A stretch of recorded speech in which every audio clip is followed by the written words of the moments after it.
Entonces vamos a tratar de hablar algo sobre la introducción a la terapia endovascular.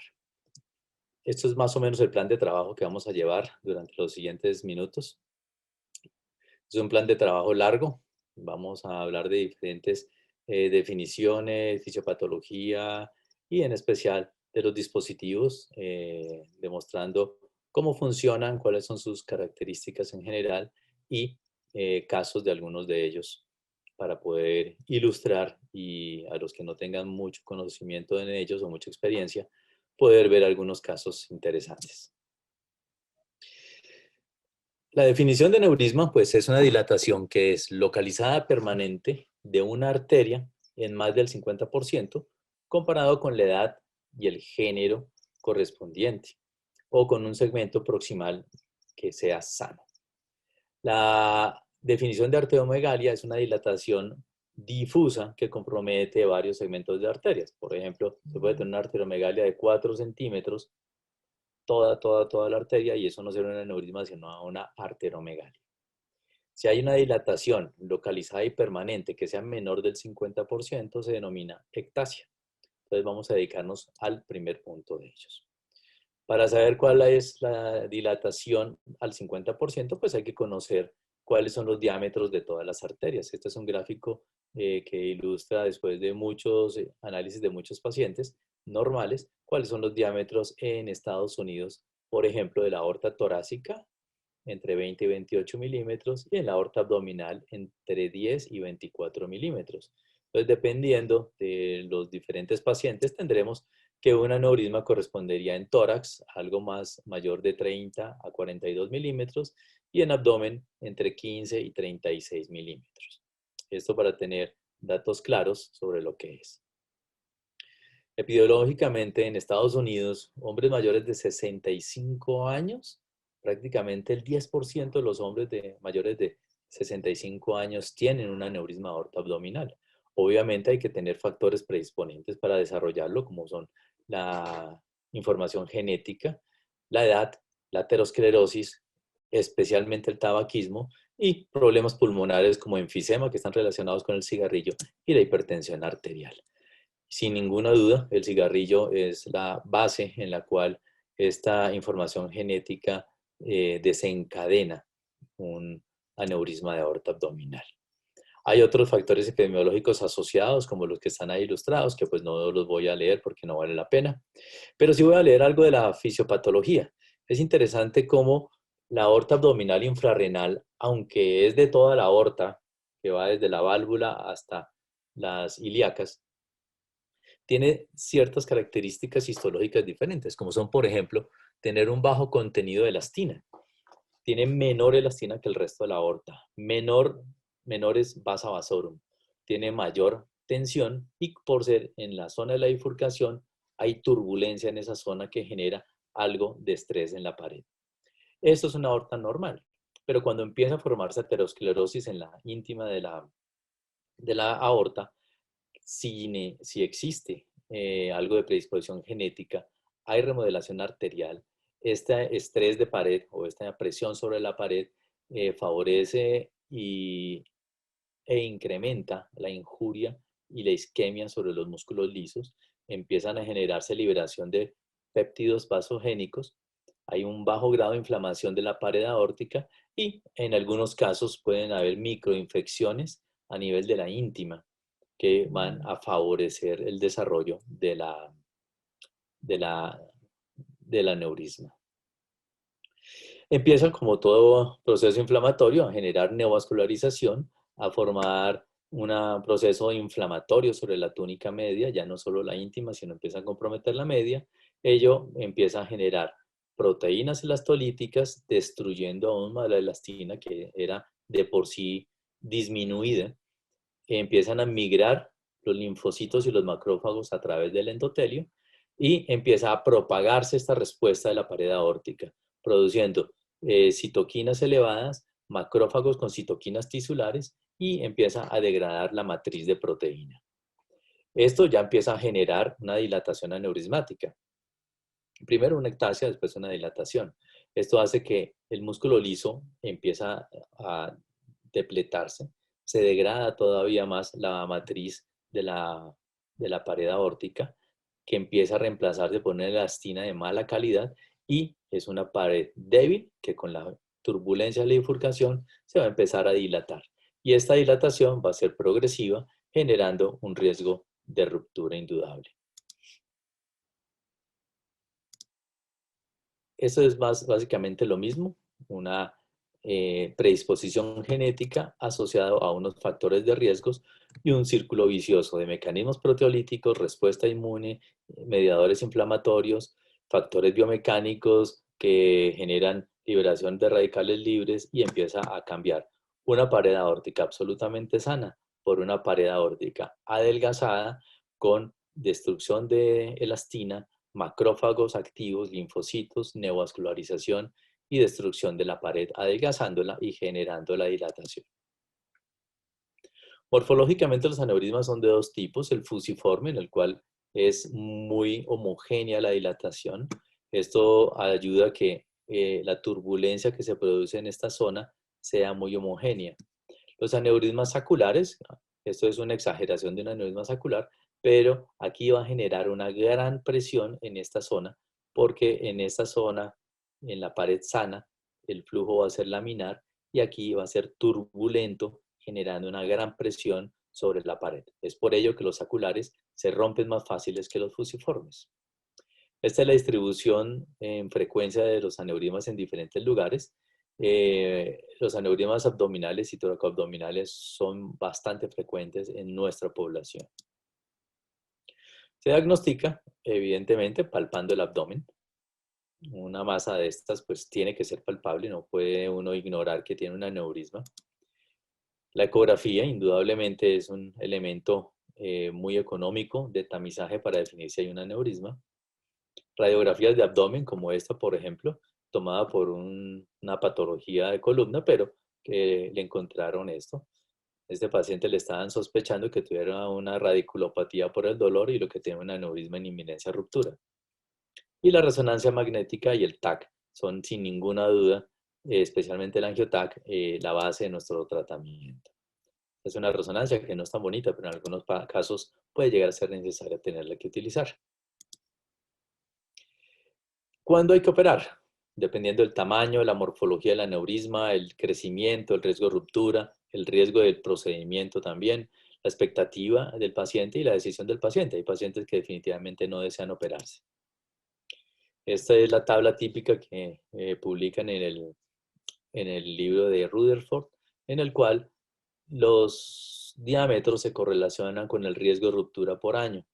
Si tenemos un aneurisma menor de 5 centímetros, el riesgo de ruptura por año es menor del 5%. Es la razón por la cual uno no hace intervenciones en aneurismas menores de 5 centímetros. Cuando supera los 5 centímetros y realmente los 5.5, es que esta curva empieza a desplazarse, llegando hasta los 15, 20 o hasta el 50% de ruptura cada año. Por ejemplo, un aneurisma mayor de 8 centímetros en menos de 2 años, el 100% ya están rotos. Evidentemente hay que diagnosticarlos en este sitio cuando el riesgo de ruptura es mucho menor. Sin embargo, no solamente eso genera riesgo de ruptura. Hoy en día hay algunos modelos matemáticos que son muy interesantes, los cuales, por ejemplo, este aneurisma que parece ser sacular, uno piensa que va a romperse más fácilmente, pero si se somete a estos modelos matemáticos, se ve que la zona de máximo estrés acá, que uno no lo imagina, es el sitio de mayor riesgo de ruptura. Si uno pudiera tener acceso a estos análisis, en vez de estar esperando un crecimiento a 5.5, podríamos definir que aquí hay un riesgo de ruptura y es mejor operarlo antes que se rompa. Y este podemos dejarlo un tiempo más. Ciñéndonos a lo que dicen las guías son muy claras. Cuando se diagnostica un aneurisma de aorta, debe ser remitido de inmediato al cirujano vascular. El cirujano vascular o nosotros debemos definir en qué momento lo operamos y en qué momento lo observamos. Realizar una reparación en los pacientes que presentan aneurisma y dolor abdominal o dolor de espalda es una recomendación fuerte. ese típico paciente que llega con dolor abdominal y un aneurisma y no le encontramos ninguna otra razón, hay que asumir que la razón es el aneurisma y no darle salida pensando que es un colon espástico o algo por el estilo. También recomiendan que la cirugía se haga cuando estamos por encima de 5.5 centímetros. Ahora vamos a hablar algo más de eso. La reparación electiva de un aneurisma saccular debe realizarse. No hay que esperar a que llegue a los 5.5, porque ya hablamos, es un riesgo de ruptura un poco mayor. Aunque el nivel de recomendación es débil y la calidad de evidencia es baja, casi todos los cirujanos hoy en día estamos haciendo la intervención cuando existe un aneurisma saccular.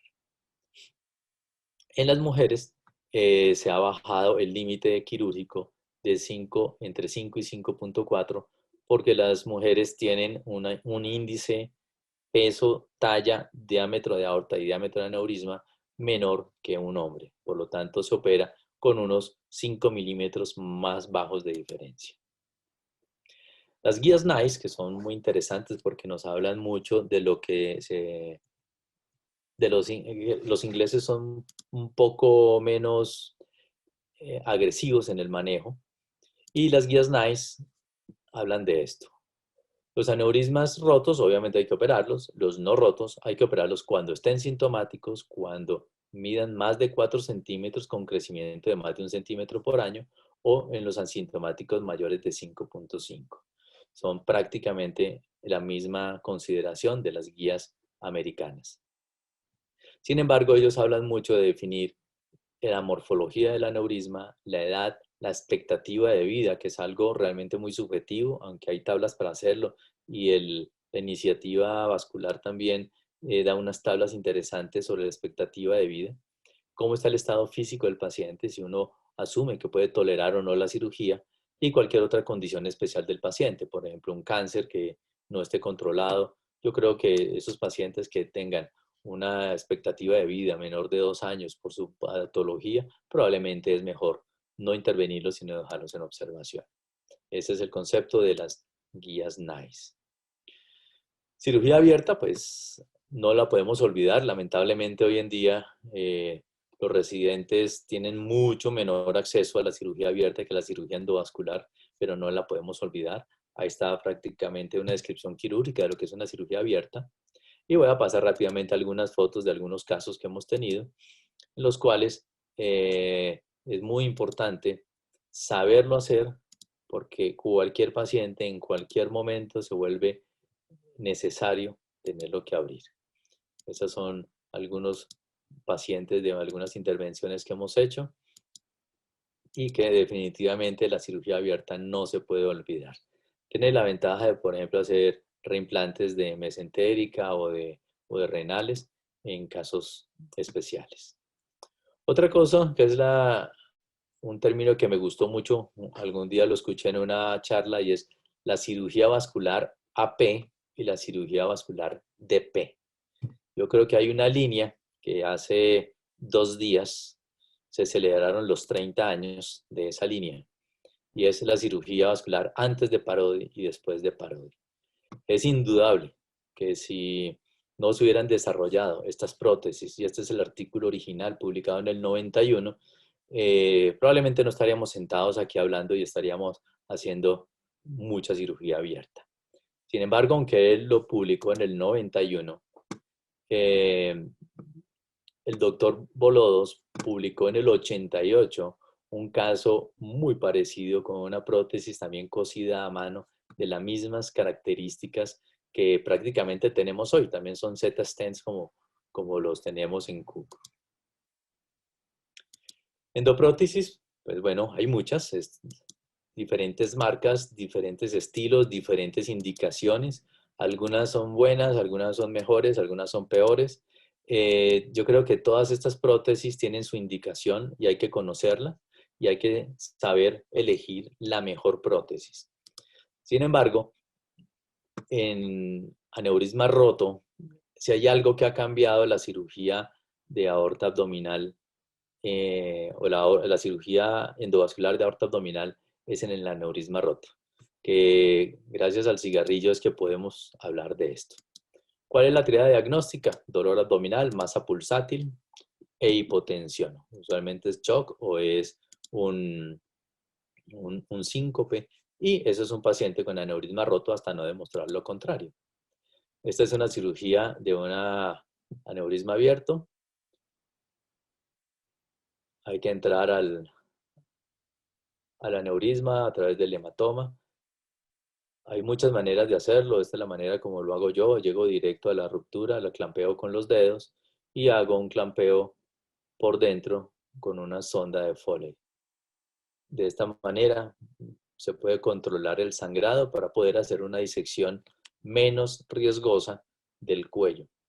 En esa zona está la vena renal, en esa zona está el duodeno, y si podemos entrar a través del hueco de la ruptura, podemos controlarlo de una manera relativamente fácil. Una vez se controla, pues ya es continuar la cirugía y ya se vuelve un poco menos complicada. Complicaciones de la parotomía, indudablemente suceden, es más difícil manejarlo. Sin embargo, los pacientes endovasculares también tenemos que hacerles la parotomía y también se les necrosa el colon. No es exclusivo de la cirugía abierta, pero quería mostrar esas complicaciones. Estos son unos pacientes, un caso, solamente por mostrarlo, de lo que es un aneurisma de aorta abdominal roto, en el cual hicimos un control y un manejo endovascular. Acá vemos en la zona de ruptura. Acá vemos cómo estamos alineando la endoprótesis en el sitio de la ruptura, por debajo de las renales. Acá vemos el control postoperatorio, el control final del operatorio. Bueno, ahora en esta segunda parte de la conferencia vamos a hablar de los diferentes dispositivos, de los dispositivos no avanzados, sino los dispositivos de tórax y abdomen que contamos con la casa ATM Médicas y Cook Medical, que afortunadamente tenemos a disposición. Vamos a hablar de esto en aorta torácica, la TX2, que ya prácticamente ya no utilizamos, la alfa torácica, que es una prótesis espectacular. Hasta ahora pienso yo que es la mejor prótesis torácica que hay. La TX2 se dejó solamente para disecciones y es bien interesante porque ahora este stent de dissection está volviendo a tomar fuerza a nivel mundial y las guías están como volviéndolo a introducir. Y en abdomen tenemos la Zenith Flex, que es la que todos conocemos, y la Zenith Alpha, que tiene unas características adicionales que vamos a discutir ahora en unos momentos. Esta es la prótesis TX2. El video es un poco viejo porque realmente fue la segunda prótesis torácica. Es muy interesante porque se mantiene plegada aquí por 3 alambres. Tiene unos ganchos de fijación en esta zona, de fijación activa. Y eso viene plegado para que el flujo de sangre no me empuje la prótesis hacia abajo en el momento del despliegue. Este es un componente distal que yo nunca lo he visto, que tiene también fijación activa, ganchos de fijación activa y free flow, que pues nunca lo he utilizado, pero sabemos que existe entre las indicaciones. Voy a mostrarle uno de nuestros casos, un caso antiguo, como les digo, hace mucho no usamos la TX2 común y corriente, y pues la TX original la usamos también muchos años. Acá estamos identificando. Todo esto debe ser planeado desde el preoperatorio, en qué sitio voy a colocar el arco para poder ver mucho mejor la aorta. Acá vemos cómo se organiza. Vemos que a pesar que es una muy buena prótesis, es bastante rígida.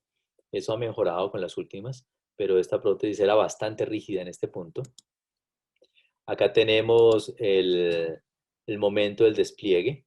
Ya le hemos desplegado los 2 primeros stents y poder confirmar la adecuada ubicación. Y aquí tenemos el momento final del despliegue. En esta imagen vamos a ver el resultado final.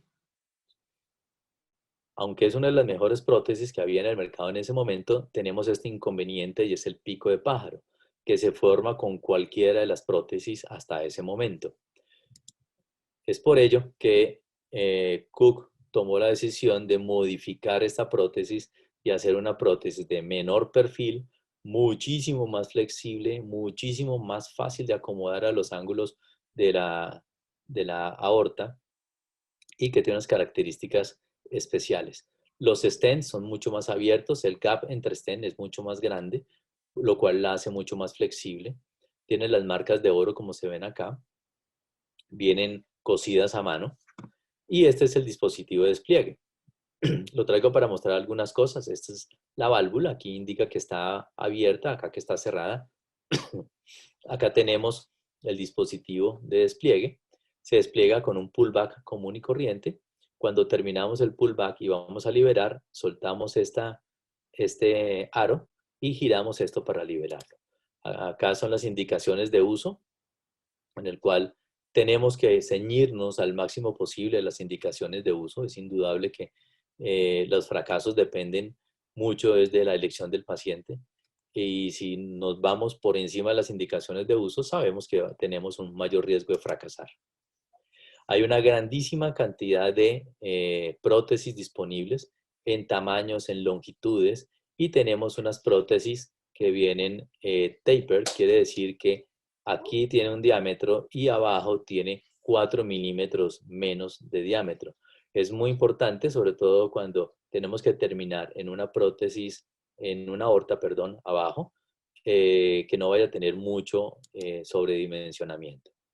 En este video vamos a ver una animación de cómo es el despliegue de la endoprótesis. Acá vemos cómo se coloca la guía de alto soporte, vemos cómo se sube la endoprótesis y acá está el mecanismo de despliegue. En este sitio se está desplegando. Voy a ponerle pausa acá un momento para que ustedes vean, a diferencia de la TX, cómo se angula esto, que viene previamente diseñado para que haga esta angulación forzada y de esta manera se puede acomodar mucho mejor a la curvatura menor, disminuyendo el pico de pájaro en este punto. Eso lo vamos a ver en algunos casos más adelante. ¿De acuerdo? Acá liberamos y se suelta el free flow en este punto. En este caso se preservó la subclavia y el aposicionamiento en este sitio es casi perfecto. Y no solamente acá en el dibujo, en los casos también vemos cómo se posiciona perfectamente sobre la curvatura menor. Este es el mismo, es simplemente un segundo componente, que es el componente distal, y se libera prácticamente de la misma forma. Este fue el primer caso que hicimos, fue en el 2014. Vino el doctor Timarán, vino a colocar también su primera prótesis torácica alfa. Era un caso muy interesante que les voy a mostrar ahora. Y aquí quiero mostrar una de las personas que más ha hecho en Colombia y probablemente en Latinoamérica por la cirugía endovascular de aorta. Y es ella. No tengo ninguna duda que Mérida ha impulsado de una manera increíble lo que es la cirugía endovascular de la aorta. Yo creo que todos en Latinoamérica y sus alrededores tenemos que estar agradecidos de todo lo que nos ha enseñado y nos ha ayudado a entrenarnos. Sin ninguna duda, el doctor Timarán también ha venido en múltiples ocasiones a ayudarnos en casos desde muy sencillos hasta muy complicados. Este es el caso. En 2014, un paciente que yo había operado, recién terminé mi residencia, como unos 8 años antes. Le coloqué una endoprótesis Talent en esa época, infrarrenal, pero se degeneró la aorta torácica. Acá tenemos la endoprótesis Talent que se colocó y tenemos el aneurisma de la aorta con una aorta bastante tortuosa y que evidentemente no iba a ser fácil. Entonces tenemos aquí la angiografía. En esta angiografía vemos dónde la estamos ubicando. Estamos aquí colocando la endoprótesis y aquí vemos cómo sube la prótesis por dentro de una Talent que estaba bastante angulada, bastante cruzada las extensiones y subió sin ninguna dificultad. Era uno de los temores que teníamos con este paciente. La navegación es increíble, funciona muy bien. Esta fue la primera que colocamos. y aquí está la ubicación y liberación de la prótesis. Acá vemos lo que se ve en el dibujo, cómo está completamente angulado el sistema de liberación y la prótesis está completamente recta. De esta manera se puede liberar sin que quede ningún pico de pájaro. Este paciente se liberó un poco más bajo de la subclavia, considerando que en esta zona no había aneurisma. Esta es la angulación que viene preformada y esta curva que da en U es la que le ayuda a posicionarse muy bien sobre la curvatura menor. Este es otro caso, no solamente para los casos sencillos, sino casos de emergencia como este, en el cual tenemos un paciente con un gran aneurisma, una importante angulación, que llega obviamente con dolor y que tenemos que hacer la intervención. Acá tenemos la imagen inicial, la prótesis ya en posición. Vemos que aquí hay una importante angulación y una curvatura menor corta. Acá vemos esa curva que da la prótesis, cómo nos permite alinearnos perfectamente para que se posicione en la curvatura menor. Algo que no sucedería si esta guía fuera en toda la mitad de la prótesis. No funcionaría. Acá vemos cómo prácticamente la prótesis está totalmente recta y la curvatura de la guía está casi cerrando la prótesis y cómo se posicionó sobre la curvatura menor de una manera perfecta. La precisión del despliegue es increíble, funciona muy bien. Aquí tenemos terminando el despliegue de la prótesis y el control final queda prácticamente sin ningún pico de pájaro. Esto acá es un free flow y acá está totalmente posicionado sobre una zona que no veíamos como mucha manera de hacerlo. La torácica TX2 dissection definitivamente tiene cabida.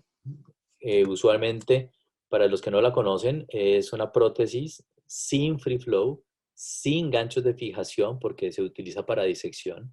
Si colocamos algo en esta zona, podemos tener una disección retrógrada y el paciente puede fallecer en la sala de cirugía. Si acá está la ruptura, la idea es tapar la ruptura donde está la disección y, sobre todo en los pacientes que tienen mal perfusión de alguno de los órganos, colocar unos stents descubiertos para que extienda la luz verdadera comprimiendo la luz falsa y devolviendo perfusión al órgano que esté comprometido. También hay una multiplicidad de medidas y esta es la manera como indicaciones de uso y cómo se deben desplegar.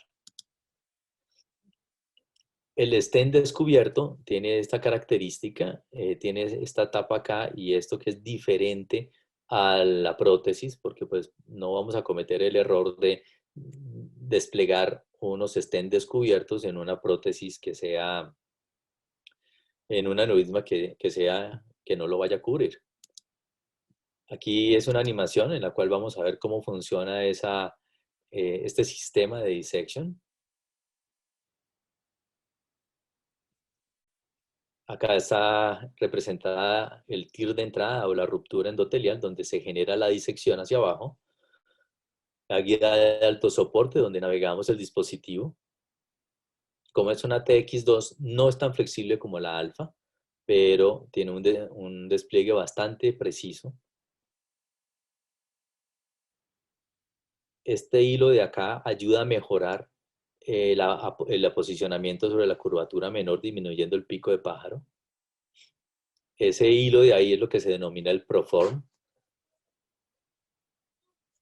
Aquí tenemos la manera como ya se ha liberado la prótesis. Voy a adelantar un poco. Y aquí viene el stent descubierto. La idea es poderlo liberar. Esta tapa sirve para liberarlo. Es el seguro. Y termina desplegándose los stents descubiertos para poder aumentar la presión, sobre todo cuando la luz verdadera está colapsada por la presión de la falsa, y poder generar nuevamente, canalizar el flujo por la luz verdadera. Este es un caso, también un caso ligeramente complejo, un paciente con una disección rota a tórax. Ven acá el gran hemotórax del paciente, con una disección, un paciente de 50 años, si no estoy mal. Una gran disección, que todos los vasos están comprometidos y que evidentemente era necesario operar de manera inmediata. Acá está la imagen inicial, vemos que también es bien marcado el ángulo en este punto. La ubicación de la prótesis. Acá tenemos el inicio del despliegue. Este es un stent cubierto, como ya lo dijimos. Y el Proform me mantiene sellado este primer anillo para que se angule en el momento de soltarlo en este punto. A diferencia de la alfa, que la alfa ayuda mucho a inclinarse, es el dispositivo de liberación o la cánula interna. Ahí queda completamente corregido, pero vemos como la luz verdadera sigue colapsada, el paciente estaba oligúrico y tenía ausencia de pulsos, eran muy débiles los pulsos femorales y consideramos progresarlo a un dispositivo dissection descubierto. Ahí se está desplegando el primero, se está desplegando el segundo.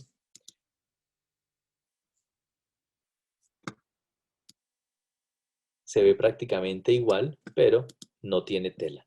Y esta es la imagen final.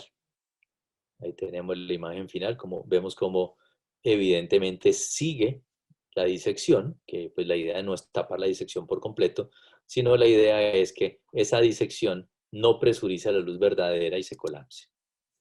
Este es el control 6 años después, en el cual vemos una completa corrección del aneurisma y vemos que queda evidentemente una disección activa que no ha dilatado después de 6 años. Entonces este paciente sigue todavía en observación y hasta que no dilate a un diámetro que sea quirúrgico, va a seguir en estas condiciones. Entonces, el aneurisma torácico quedó corregido, la ruptura a tórax libre quedó corregida y abajo queda una disección que es básicamente para observación.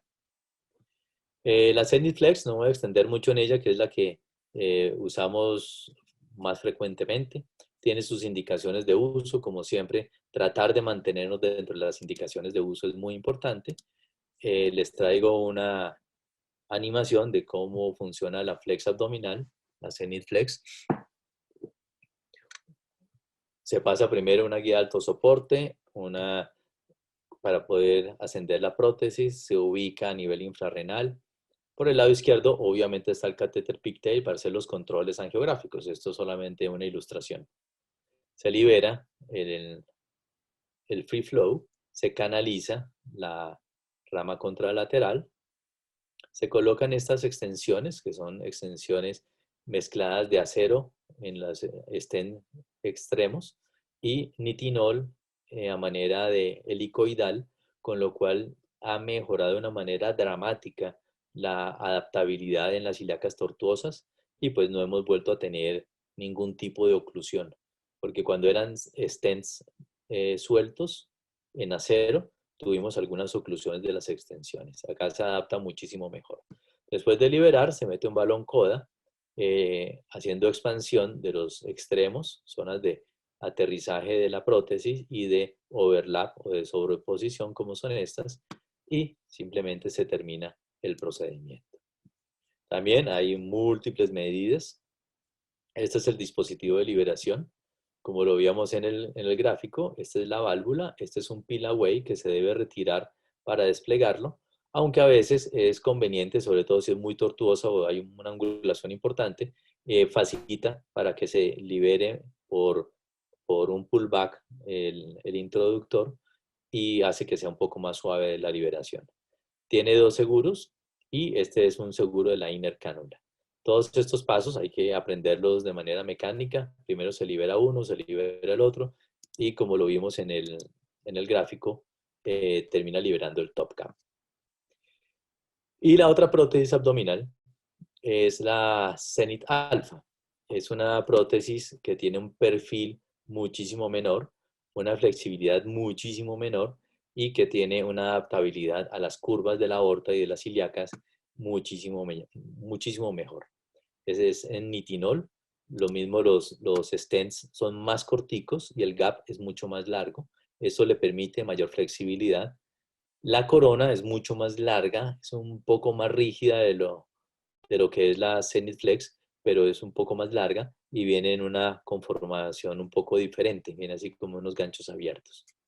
Indicaciones de uso, básicamente mejoró sobre todo para los accesos. El resto es básicamente lo mismo. Debemos tratar de mantenernos dentro de indicaciones de uso. También tiene innumerables tamaños, probablemente muchos más y hace un poco más difícil porque termina uno ya confundiéndose cuáles son las medidas de una y de otra.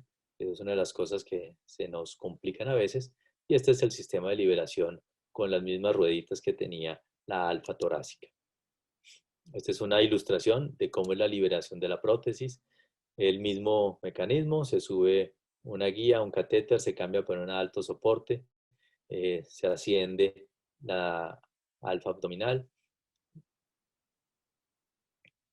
se libera. Como les digo, la corona es mucho más larga, por lo tanto hay que tener más cuidado con las angulaciones suprarrenales.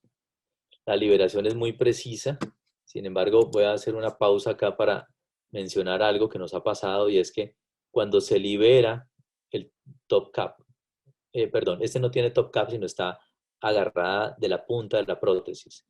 Los 6 arcos están agarrados, pero solamente 3 quedan anclados al dispositivo de liberación y otros 3 quedan libres.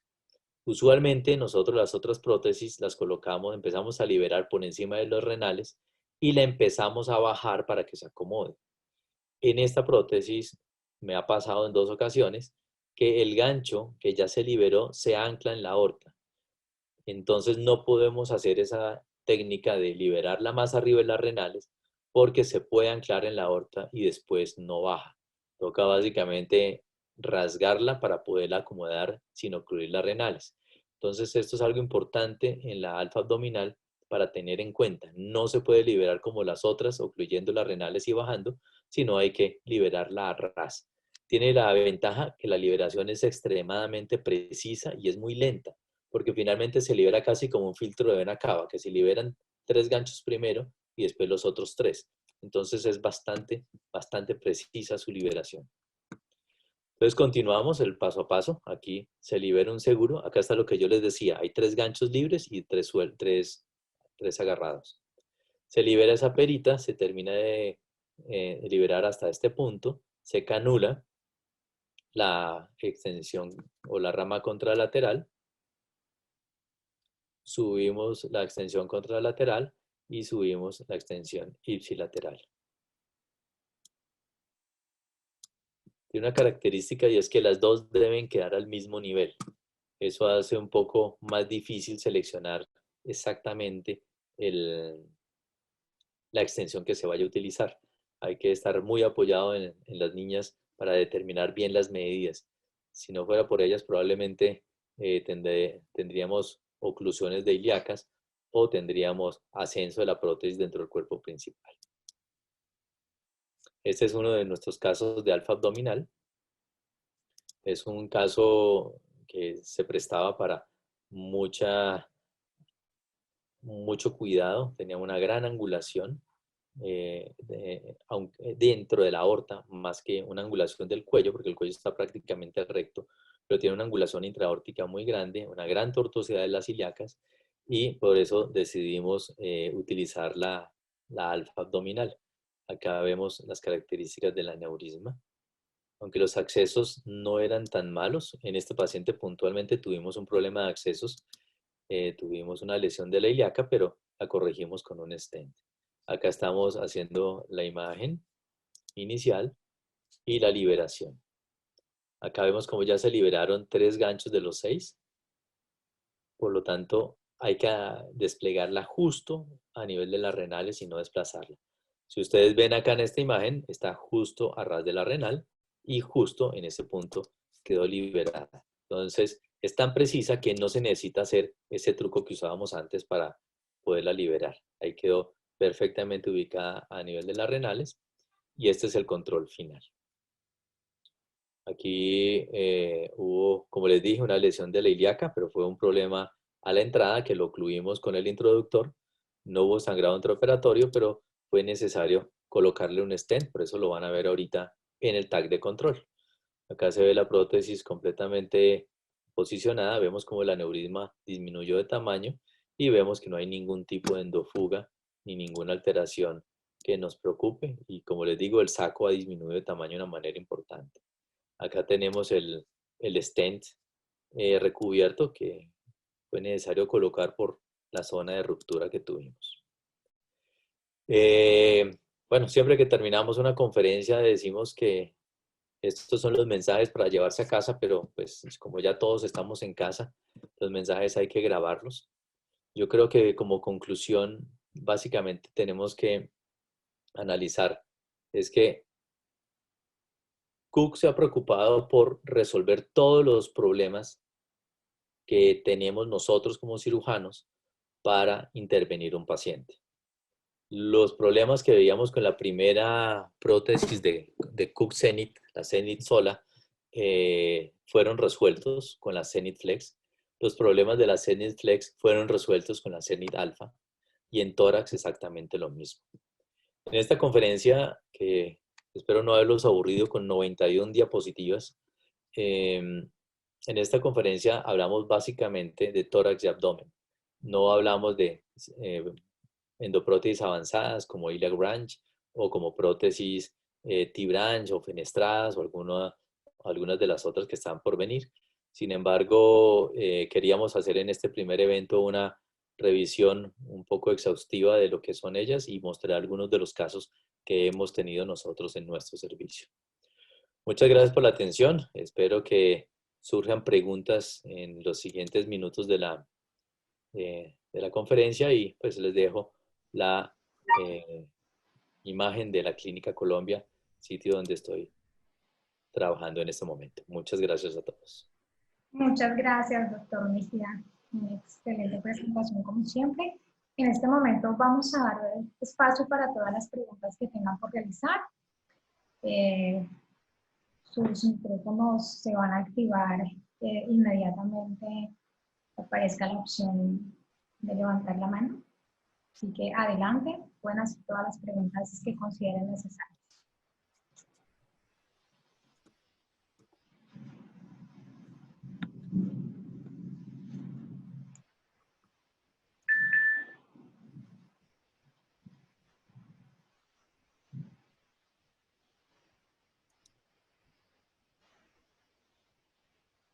Bueno.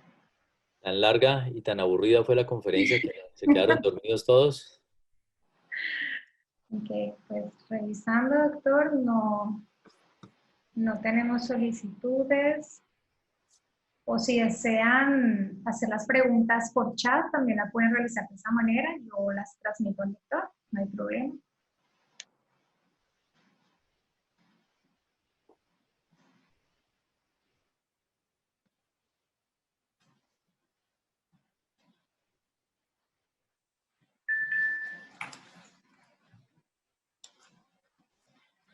Bueno, doctor.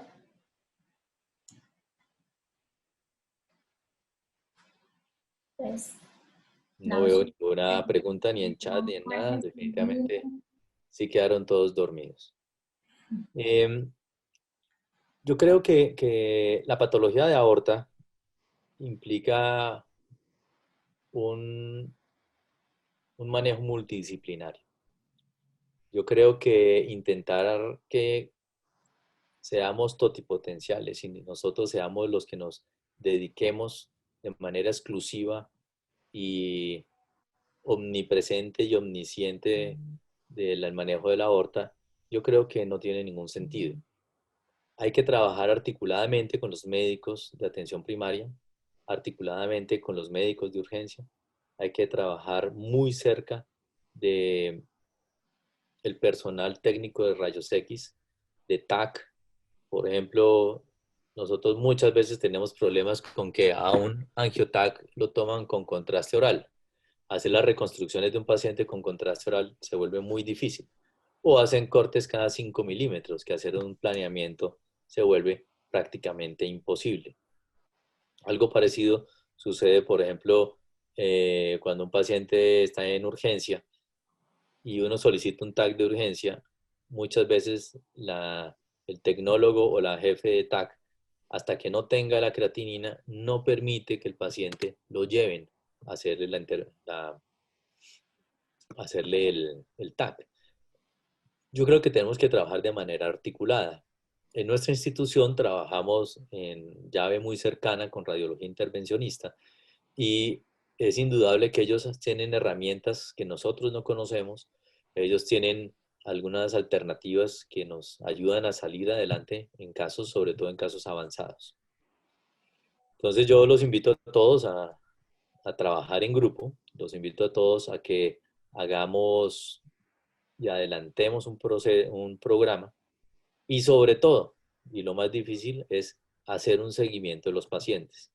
Muchas veces diagnosticamos, operamos y olvidamos a los pacientes y terminamos con complicaciones que usualmente le llegan a otro cirujano y es básicamente porque estamos más preocupados por operar que por seguir y completar el tratamiento.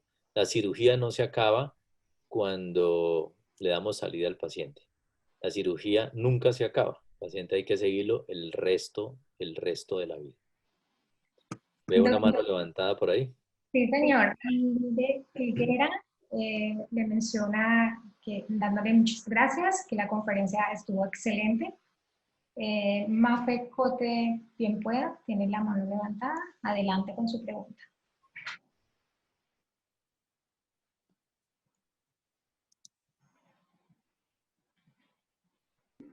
Aló. Le escuchamos. Ven, una pregunta, abordajes femorales y nosotras como instrumentadoras, ¿qué se deben de alistar? ¿Qué insumos, qué guías están? Claro, con mucho gusto. Mira, hay cosas que son ya muy rutinarias. Nosotros hacemos abordaje percutáneo. El abordaje percutáneo implica conocer y utilizar unos dispositivos de Abbott que se llaman ProGlide. Entonces, lo que nuestras instrumentadoras, que veo algunas de ellas por ahí presentes, ya nos tienen todo listo. 4 ProGlides, 2 introductores 8 French, una guía hidrofílica de 260, un catéter multipropósito, un catéter pigtail centimetrado y así empezamos. Con eso hacemos prácticamente toda la cirugía. En los pacientes, en los sitios donde no se puede hacer abordaje de cierre percutáneo o de cierre con estos dispositivos tipo ProGlide, pues hay que hacer incisión. Entonces tienes que tener listo todo el instrumental para hacer un abordaje femoral. Se hace abordaje femoral bilateral, se disecan las arterias, se reparan y se hace la punción a visión directa de la femoral común y se hace todo el procedimiento. Algo ahí muy importante es lo que se llama la técnica de Seldinger, que es una punción hasta que hay flujo arterial, se introduce una guía, se avanza esa guía, se retira la aguja, se introduce el introductor. Cosas que les digo yo siempre a las instrumentadoras que están con nosotros es que los introductores cuando los purguen, y los deben purgar muy bien, deben ajustarlos completamente para que no se suelten en el momento en que uno entra en la arteria. Y la llave por donde se purgó debe quedar cerrada, porque cuando uno entra y quita la nariz del introductor, el paciente se puede desangrar por esa zona. Otra de las recomendaciones que yo les hago siempre es, todo el tiempo vamos a estar usando medio contraste y usando agua para lavar y purgar. Es muy importante que la jeringa no tenga aire y que no esté completamente llena.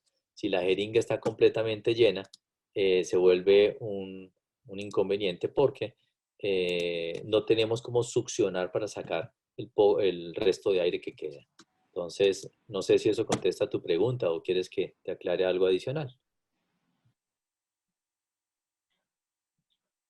Creo que queda claro. Doctor Juan Carlos Gómez Rodríguez le dice que no se encuentra dormido, que el contenido se encuentra muy claro, que es una excelente charla y le agradece muchísimo. Mi coronel, muchas gracias. Catalina Díaz, doctor Mejía, una excelente presentación. Le agradece como instrumental por todas sus enseñanzas. Ella es el pilar de nosotros allá en la clínica y pues ella es la que pues ha reentrenado a todas y ese es uno de los inconvenientes que hemos tenido, es que hay mucha rotación. Hay mucho miedo también entre el personal de instrumentación a la irradiación, al chaleco, que me duele, que me pesa. Digamos que esto es una decisión que hay que tomar. O si yo tengo miedo, pues no me meto en eso.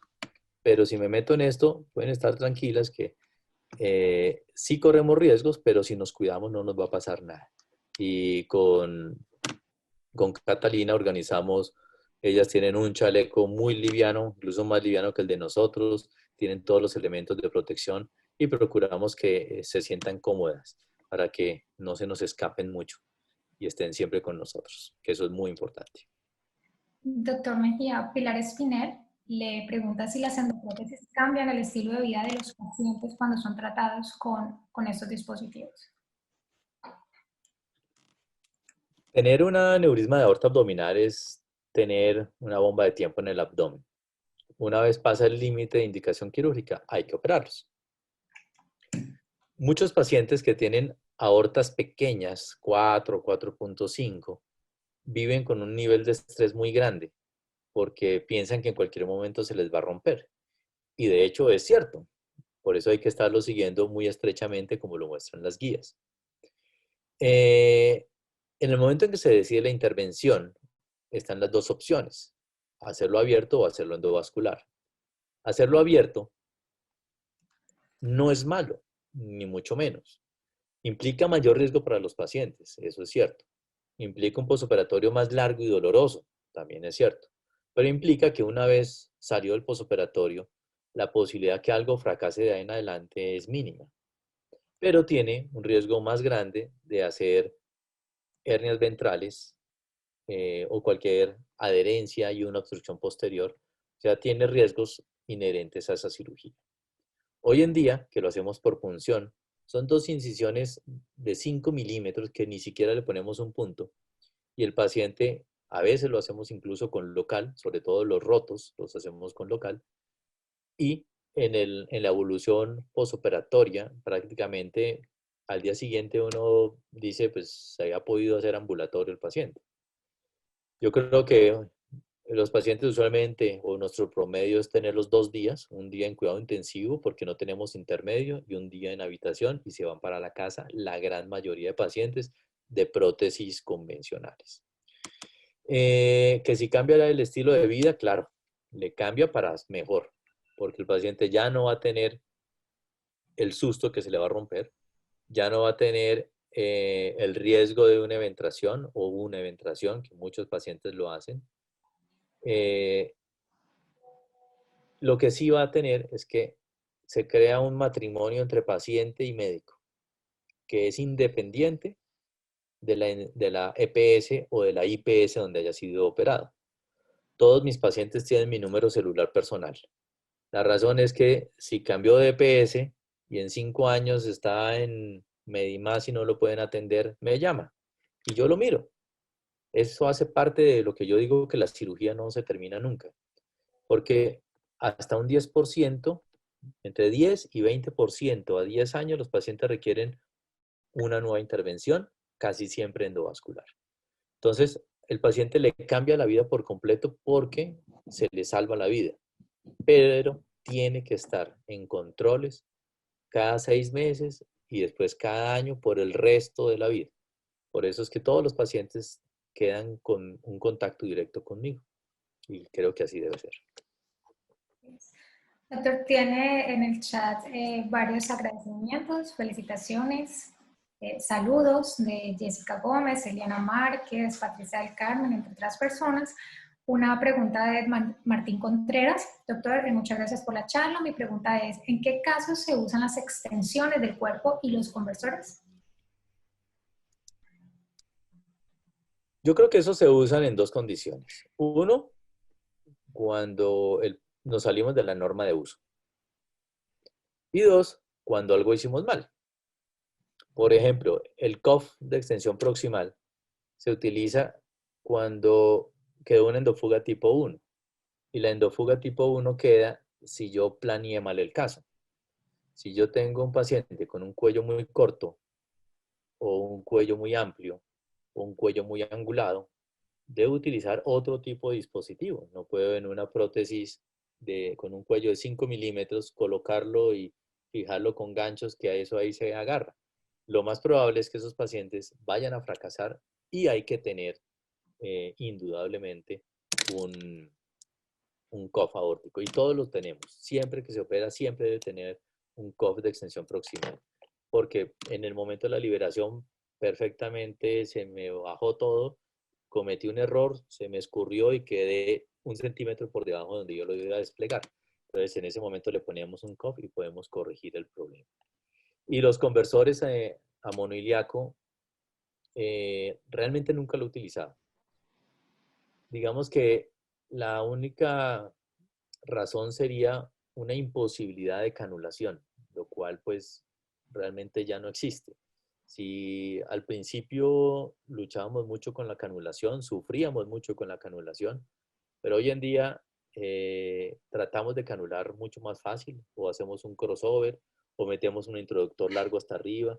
Hoy en día ya hay introductores deflectables que podemos subir y buscar mucho más fácil. Hay muchos más catéteres. Teníamos el Bianchi 5 que ya lo sacaron del mercado, que era un catéter absolutamente espectacular para canular. Pero lo que es muy claro es que si uno después de 15 minutos ve que no va a canular, pues entra por arriba y canula desde arriba y lo recupera con un lazo. Sería, digamos, una de las indicaciones. Y la otra indicación del conversor es cuando por algún error en diseño, que sí me ha pasado, nos queda la rama contralateral dentro de la ilíaca ipsilateral. Eso nos pasó en un paciente que le estamos colocando incluso un iliac branch. Y nos colocamos el iliac branch y nos quedó la rama ipsilateral y la contralateral dentro de la ilíaca derecha. Entonces, en ese caso, pues hay que hacer muchas maniobras para poderlas liberar. Si no se puede, entonces indudablemente toca ponerle un conversor y un femorofemoral cruzado, que afortunadamente no lo he tenido que hacer hasta ahora. Doctor, Mayra Vargas le pregunta, ¿cómo definir entre el acceso percutáneo y la esterotomía? Entre endoprótesis y la paratomía. Y la arterotomía. O sea, un abordaje abierto inguinal y un abordaje. Pues es muy fácil. Si tengo los ProGlide y tengo la experiencia, todos los hago con ProGlide. El ProGlide también tiene sus indicaciones de uso y como uno tiene que guiarse en las indicaciones. Si por ejemplo es una femoral supremamente calcificada, cuando ingrese el ProGlide, lo que va a hacer es empujar la placa y no se va a fijar y no se va a agarrar y va a tapar, que eso nos ha sucedido por irnos por fuera de la indicación. Casi todos los pacientes la placa es posterior, entonces si uno punciona por delante no va a haber problema. A algunos nos toca hacer una punción lateral porque vemos placa adelante y placa abajo y es salirnos de las indicaciones, pero sabemos que si fracasa pues lo podemos corregir también. Entonces realmente la indicación de abrir ingles o hacerlo percutáneo depende si tengo los ProGlides y si tengo la experiencia. Wendy Pardo le agradece la charla y pregunta cómo debe preparar la endoprótesis al momento de introducirla al paciente. Yo creo que hay que tener, no hablando solamente de esta prótesis, sino de todas las prótesis, todas tienen empaques muy diferentes y es importante estar muy pendientes con el personal que nos está ayudando en sala, porque uno de los grandes errores que he visto que se cometen es que se pasa al revés, o sea, digamos, la punta de la prótesis hacia los pies del paciente. Y cuando ya se ha puesto ahí y se ha destapado la segunda bolsa, ya con la prótesis ahí, empezar a girarla y darle toda la vuelta para que quede al derecho, es un riesgo que no se debe correr. Por lo tanto, lo primero es destaparla bien y ubicarla, ojalá, encima del paciente, no sobre la mesa, sino encima del paciente. Que si en el momento de pasarla tocamos la lámpara o la pantalla o alguna cosa, todavía está en la bolsa y la podemos rescatar. Pero si se destapa en la mesa de instrumental y se le da la vuelta, pues puede tocar algún elemento y contaminar un par de millones de pesos que vale cada una de esas prótesis. Lo otro es que cada una de las prótesis tiene sitios para purgar, que son esas llaves, y es la luz central. Esto pues hay que hacerlo. Cada una de las prótesis tiene su manera de hacerlo. La torácica, la abdominal, la iliac branch, todas tienen la manera de hacerlo. Lo importante es tener listo eh, solución salina heparinizada con jeringas de 20 para poder estar lavando permanentemente cada una de las líneas. No es difícil, básicamente, si entendemos que tiene un hueco central por donde va una guía, eso es lo primero que toca purgar. Y si entendemos que viene la prótesis dentro de un gran introductor, ese introductor hay que purgarlo. Entonces, usualmente se purgan por 2 días. Doctor Wendy Pardo, perdón, Jessica Gómez le agradece mucho la charla, le da un saludo especial desde la Clínica Miocardio y le dice que ha aclarado muchas de las dudas que tenía en estos momentos. Excelente. Constanza Rojas le dice que es una excelente conferencia que sale desde el Hospital Militar. Le agradece a Angélica Jaime Acuc y al doctor Mejía por la conferencia, muy clara la charla, muy concisa. Veo que no tenemos más preguntas por acá. Más que muchas felicitaciones y muchos agradecimientos, doctor. Bueno, muchas gracias y pues manifestarles a todos los residentes que las puertas de la clínica están abiertas, pues Juan Carlos ya está planillado para ir dentro de poco. Y pues al resto de residentes que quieran rotar con nosotros, pues existe la posibilidad. Para todo el personal de instrumentación, igual, cualquier cosa que quieran que les pueda aclarar a los residentes, a los médicos generales que están presentes, a todos, con muchísimo gusto. Cualquier cosa que se necesite y esté en mis manos compartir, será un gusto hacerlo. Muchas gracias, doctor Mejía, por compartir con nosotros todos sus conocimientos y su experiencia. Al equipo de Cook, muchas gracias por acompañarnos. Al equipo de TM Médicas igualmente. A todos los participantes, gracias nuevamente por estar con nosotros. Esperemos que en una próxima oportunidad nos puedan acompañar. Doctor Mejía, mil gracias por su tiempo. Natalia, muchísimas gracias de verdad. Doctor Murillo nos lo vio al principio, no lo veo por acá. Muchísimas gracias. Claudia Mérida, de todo corazón, muchas gracias por todo lo que me han enseñado ustedes y hemos compartido durante todos estos largos años y lo que nos queda. Una feliz noche para todos, cuídense mucho y estaremos pendientes, ojalá presencialmente, muy pronto. Dios quiera que así sea, doctor. Mil gracias. Feliz noche para todos. Bueno, que estén muy bien. Gracias. Feliz noche.